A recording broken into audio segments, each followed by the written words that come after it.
আসসালামু আলাইকুম ওয়া রাহমাতুল্লাহি ওয়া বারাকাতুহু। সম্মানিত প্রিয় বন্ধুগণ, আজকে খুবই অত্যন্ত গুরুত্বপূর্ণ একটি বিষয় নিয়ে উপস্থিত হইলাম। সেই বিষয়টি হচ্ছে যারা একদম দুর্বল, শারীরিকভাবে একদম অক্ষম হয়ে গেছেন, তো তাদের জন্য অত্যন্ত গুরুত্বপূর্ণ আজকে একটি গাছের শিকড়ের কথা বলবো।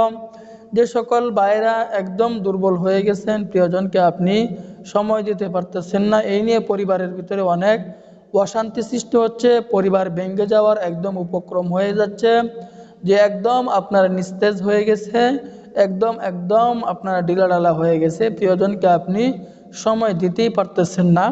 আপনার অথবা বয়সটা একটু বেশি হয়ে গেছে, 50-60 বছর, অথবা আপনার বয়স কম, আপনার বয়সটা কম, আপনি বিভিন্ন খারাপ লাইনে, বিভিন্ন লাইনে গিয়ে আপনার জীবনকে আপনি নষ্ট করে ফেলছেন। তো তাদের জন্য অত্যন্ত গুরুত্বপূর্ণ আজকের এই গাছের শিকড়টি।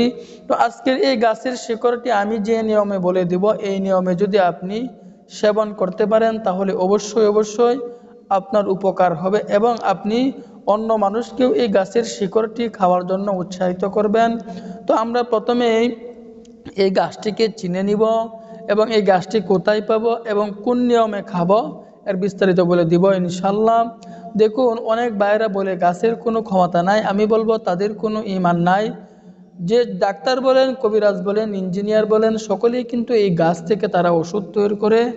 এই গাছ গাছালি ছাড়া কিন্তু মানুষ বেঁচে থাকতে পারে না। এই গাছের মধ্যে আল্লাহ তাআলা অনেক পাওয়ার দিয়েছেন, অনেক ক্ষমতা দিয়েছেন।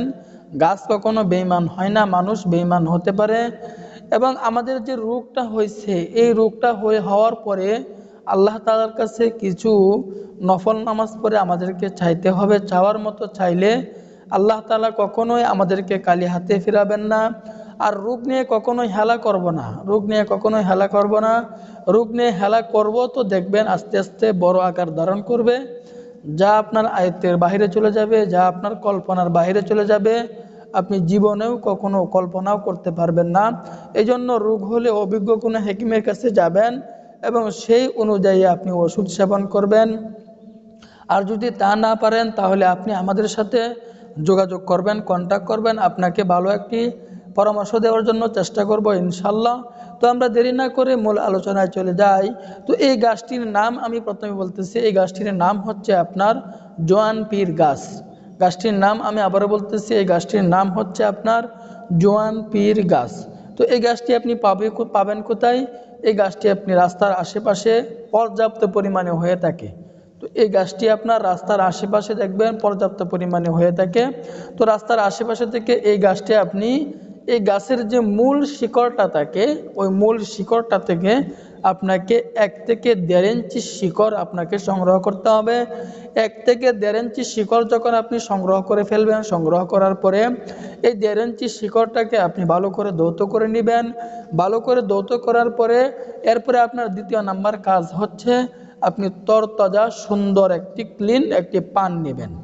তো পান নেওয়ার পরে সুন্দর একটি পান নেবেন, আর আপনি যে 1 থেকে 1.5 ইঞ্চি শিকড় সংগ্রহ করেছিলেন, ধৌত করে একদম ভালো করে ধৌত করছিলেন, তারপরে এই শিকড়টা এবং এই পানটার মধ্যে রাখবেন।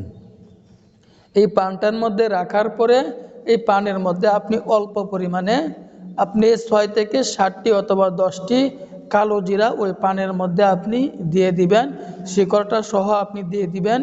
দেওয়ার পরে আপনার আপনার এটা তৈরি হয়ে গেল, বিষয়টি তৈরি হয়ে গেল। এখন আপনি কোন নিয়মে খাবেন? তো খাবারের নিয়মটি হচ্ছে আপনি প্রতিদিন রাত্রে শোয়ার আগে চিবিয়ে খেয়ে ফেলবেন। সাবাটুকু খাইতে পারেন, অথবা আপনি সাবাটুকু ফেলে দিবেন। আর যদি সাবাটুকু ফেলে না খাইতে পারেন, সাবাটুকু ফেলে দিবেন, শুধু রসটুকু খেয়ে ফেলবেন।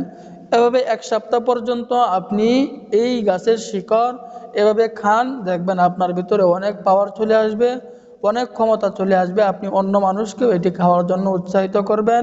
তো দেরি না করে আজকে থেকে আপনি এটি খাওয়া শুরু করে দেন।